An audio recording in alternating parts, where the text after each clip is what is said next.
तो बेचारा उसको जो फॉलो कर दे ताकि जो हर कैडर के लोग हैं उसको जो मुनासिब जो उनको जो नुमाइंदगी मिलती है उनको। इस वक्त हमारे साथ टेलीफोन लाइन पर मौजूद हैं साबिक सीनियर ब्यूरोक्रेट एजीके से तल्लक है अकरम सुहेल साहब। अस्सलाम वालेकुम अकरम सुहेल साहब। जी वालेकुम अस्सलाम। जी हजूर, हम बात कर रहे हैं ये जो डीएमजी ग्रुप है ये लगता है कि बड़ा हावी हो गया है। जो बाकी जो कैडर्स हैं जिसमें सेक्रेटरी ग्रुप है, अदर्स का ग्रुप है, उनको जो पीछे कर दिया गया है और जूनियर्स की तरक्कियां की जा रही हैं और सीनियर जो लोग खड़े लेने लग रहे हैं, इस हवाले से आप क्या राय रखते हैं सर? देखिए, एक तो मैं चूंकि आजकल हुकूमत की किसी असाइनमेंट में नहीं हूँ तो मुझे एग्जैक्ट तो नहीं पता कि कौन से ग्रुप के लोग ज्यादा हैं या कौन से कम ग्रुप के हैं, लेकिन इसके लिए पोस्टिंग के लिए जो क्राइटेरिया मुकर्रर है उसमें 3-4 जो है वो उसमें आती हैं बातें। जी जी फरमाइए। नंबर 1 तो है कि हर एक मसलन डीएमजी है, सेक्रेटेरिएट है, ये कॉमन केडर है, ठीक है, इन सब के लिए कोटा मुकर्रर है हर एक का, हर जो केडर है उसके लिए, ठीक है।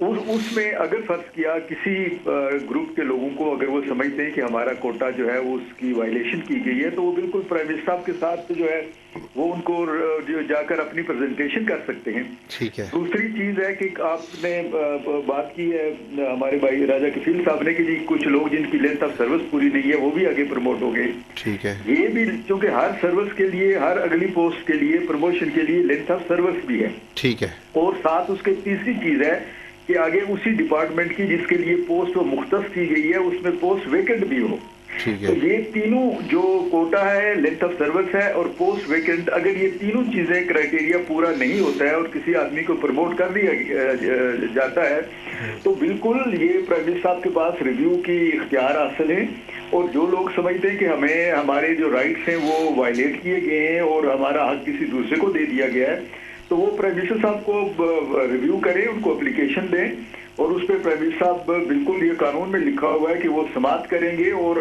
जो है उसको रेमेडी मुहैया करेंगे।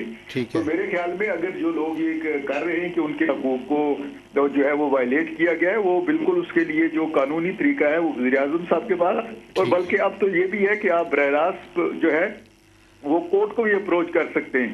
अच्छा। अगर 60 डेज के अंदर प्राइम मिनिस्टर सेक्रेटेरिएट में डिसीजन नहीं होता है उसका तो बरह रास्त लोग अदालत में भी जा सकते हैं। तो इस तरह हमारे पास एक उनके पास जो जिनको ये गिला है या जिन जो समझते कि हमारे जो राइट्स हैं उसको वायलेट किया गया तो वो उसका एक कानूनी तरीका है, वो इख्तियार करें उसको। लेकिन अगर हुकूमत को भी चाहिए ना मेरिट को फॉलो करे। दूसरी बात यह है कि अकरम सुहेल साहब के अभी जो एजीके की कैबिनेट है उन्होंने 2632 जो मुलाजमीन है, एडहाक मुलाजमीन है, उनको मुस्तकिल कर दिया गया है। बड़ी मुखालफत करती रही है जो एडहाक एक्ट आया था, नून लीग की हुकूमत लेकर आई थी, लेकिन इसमें उन्होंने जो एडहाक मुलाजमीन है जिनकी तादाद 2632 है तो इनको मुस्तकिल करने का फैसला किया जिसका रखा गया है कि 10 साल सर्विस के हामिल होना चाहिए और 40 साल जिनकी उम्र हो चुकी है। ये जो फैसला है इस पे मैं देख रहा हूँ कि आप सोशल मीडिया पे भी तनकीद कर रहे हैं, कुछ आपका मैंने कॉलम भी देखा है, तहरीर भी देखी है, तो आप क्या समझते हैं कि ये जो हुकूमत ने इस केस को लिया है, जो 2600 घराने हैं तकरीबन, इनमें अगर कोई बेहतरी आ जाती है, मुलाजम मुस्तकिल हो जाता है, तो इसमें क्या कबाहत है सर? देखिए, अगर तो जो सरकारी ये असामियाँ हैं ये तो अगर आपकी अपने जेब में हो और आपकी अपनी प्रॉपर्टी है तो जिस मर्जी को दे दें, उसमें किसी कोई आदमी एतराज नहीं कर सकता।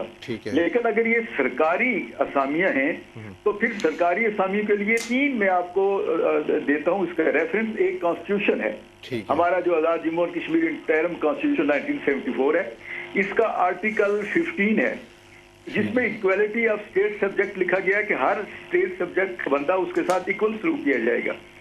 आप 2632 के लिए तो कहें कि आप पीएससी में ना जाए, बाकी जो 40 लाख आजाद कश्मीर के लोग हैं उन्हें कि आप पीएससी के जरिए आए, तो ये इक्वालिटी ऑफ स्टेट सब्जेक्ट एक उसके खिलाफ है। ठीक है। फिर आर्टिकल 48, 49 है, और फिर पीएससी का एक्ट की जो प्रोविजन है वो 7 उसमें, और उसके साथ जो पीएससी रूल्स हैं 1978 के, उसका रूल 3 और 3(1) और 3(2) उसमें ये लिखा हुआ है कि कोई भी असामी जो ग्रेड 16 एंड अबव होगी वो हुकूमत पीएससी में जाए बगैर जो है उसको फिल नहीं कर सकती, ये कानून है। ठीक है। और अगर आप पीएससी के बगैर किसी आदमी को, एडहाक को या किसी तरह उसको पक्का करेंगे तो ये समझ लें कि आइन की और जो ये 3 कानून जो मैंने आपको रेफर किए इनकी खिलाफवर्जी होगी। और आपके नोटिस में ये भी मैं बात लाना चाहता हूँ कि 1994 में भी एडहाक कोई 496 लोग एडहाक उस जमाने के वो उनको पक्का किया गया था। तो वो भी मामला हाई कोर्ट में गया, जिसमें मोहम्मद यूनुस ताहिर और जावेद इकबाल ख्वाजा साहब और बहुत से लोग थे। हाई कोर्ट में जस्टिस मजीद मलिक साहब थे और उनके साथ दूसरे जजेस।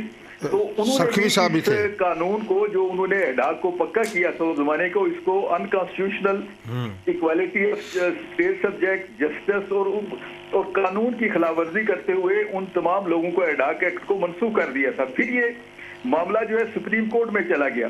तो सुप्रीम कोर्ट में जस्टिस सैयद साहब और जस्टिस बशारत साहब, उनका एक बड़ा तफसीली फैसला आया था, जिसमें उन्होंने ये कहा था कि किस हुकूमत का कतन ये इख्तियार नहीं है कि किसी एडहाक को वो जो है वो मुस्तकिल कर सकती है। अकरम शेर साहब, अभी फिर इसका हल क्या है? ये है हुकूमत ने, इसमें मैं गुजारिश करूं कि ना सिर्फ कानून की खिलाफवर्जी है जी, बल्कि ये जो ऑलरेडी डिसीजन हो चुके हैं अदालतों के, ये तौहीन अदालत में भी आता है कि अदालतों के जो फैसले हैं उनकी वायलेशन में आप ये कर रहे हैं। और इस तरह जो है कि खास क्लास जो कि जी अब आप पूछे ना 10 साल अगर कोई एडहाक है तो एडहाक 10 साल क्यों है? वो क्या वो असामी जो है वो एडवर्टाइज नहीं हुई, या ये बंदा गया है PSC में तो ये फेल हो गया है, या इसकी असामी भेजी नहीं गई? उससे पूछे ना कि वो 10 साल क्यों बैठा हुआ है। 10 साल में हजारों नौजवान जो है PSC से गुजर कर लग रहे हैं। तो ये जो खास हजरात हैं ये क्यों बैठे हुए हैं 10-10, 15-15 साल से, ये क्यों नहीं गए? इसमें किसका कसूर है? तो मैं ये गुजारिश करूंगा कि हमें हम आजाद, ये इलाका हमने आजाद करवाया था। तो आजादी का मतलब ये नहीं है कि हम लोगों के हकूक मार के, जो प्रिविलेज क्लास है सिर्फ उन लोगों को जो है आजाद कश्मीर की सर्विस में बैठाया जाए और आम आदमी को उस हक से महरूम कर दिया जाए। ये जो सर्विसेज हैं ये किसी के घर की वो लौंडी नहीं है, ये स्टेट सर्विसेज हैं। ठीक है, स्टेट सर्विसेज पे हर स्टेट सब्जेक्ट का बराबर का हक है। और ये नहीं कि जिसका सिफारशी कोई नहीं है और वो नहीं लग सकता, अगर वही काम करना था तो फिर महाराजे को किस लिए निकाला था यहाँ से? वो भी इसी तरह किया करता था कि जो मौसर ग्रुप थे, जो ताकतवर ग्रुप थे, ग्रोह उनको हुकूमत में लाया करता था। तो आज भी अगर आप वही करते हैं और आम इंसान को हक नहीं दे रहे, तो फिर वो महाराजे का अभी एक है, उसका मेरा लड़का उधर मौजूद है, उसको बुलाकर यहाँ पर हुक्मरान बैठा लें। इसलिए ये कहते हैं कि हम आजाद कश्मीर है। कौन सी आजाद कश्मीर अगर आप इंसाफ नहीं कर सकते? और मैं आखिर बात ख्वाजा साहब कहूंगा कि हजरत अली का ये कौल है कि अल मुल्क यबका माल कुफ्र वला यबका माल जुल्म। हुकूमतें, रियासतें अगर इंसाफ करेंगी तो वो कायम रहेंगी, लेकिन अगर मुसलमानों की भी रियासतें हों और वो लोगों के साथ इंसाफ ना कर सके, जुल्म करें, इक्वालिटी और जस्टिस ना दे सके, तो वो रियासतें और वो तबाहियां आद और समूद की जो सल्तनतें थी उनकी मिसाल बन जाती हैं। नहीं, अभी जाते जाते हमें ये बताइए अकरम सोहेल साहब कि इस मसले का फिर हल क्या है? इन सब लोगों को जो इल्हाक मुलाजमीन घर भेज देना चाहिए? देखिए, बुनियादी तौर पर है कि जो ये जाते ना, ठीक ये है, PSC में क्यों नहीं गए?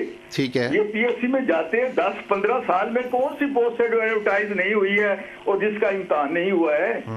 जब हम PSC में 3 साल यहाँ पर, मैं खुद उसमें रहा हूँ, तो हमने हजारों के हिसाब से लोग जो भर्ती किए, तो ये लोग कहाँ थे? ठीक है, ये क्यों? ये किससे पूछे ना कोई कि तू 12 साल, 15 साल, 20 साल, 27 साल कहाँ बैठे रहे? तुमने क्यों उधर रुख नहीं किया जहाँ पर इम्तिहान हो रहा था? बिल्कुल ठीक है, जहाँ पर टेस्ट हो रहा था उधर तशरीफ क्यों नहीं ले गए आप? जी, बहुत बहुत शुक्रिया अकरम सोहेल साहब, आपने बड़ी पुरमगज़ गुफ्तगू की है। जी नसारा साहब,